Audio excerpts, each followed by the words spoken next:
Sosok Wiljan Pluim tak asing bagi penggemar sepak bola tanah air, utamanya fans PSM Makassar. Sejak era Liga 1 Indonesia dimulai sejak 2017, PSM Makassar dan Wiljan Pluim tak bisa dipisahkan.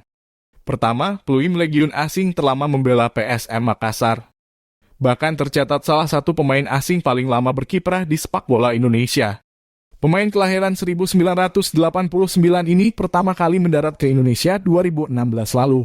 Saat itu Pluim dipinang Juku Eja julukan PSM Makassar mengarungi Indonesia Soccer Championship. Bergabungnya pemain asal Belanda ini tak terlepas dari peran Roberta Alberts yang saat itu merupakan pelatih baru skuad Juku Eja pengganti Luciano Leandro.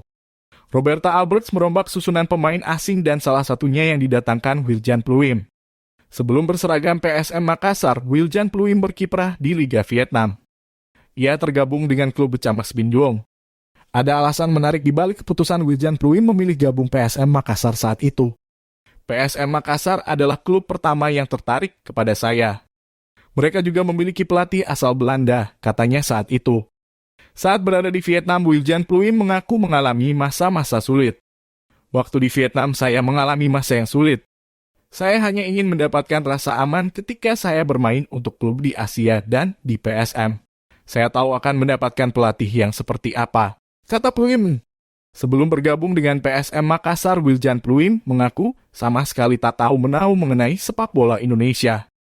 Berseragam PSM Makassar sejak 2016, Wiljan Pluim kini berstatus kapten tim.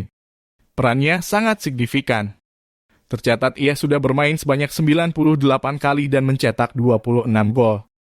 Musim ini saja Pluim sudah mencetak 3 gol dan 2 assist hingga pekan 10.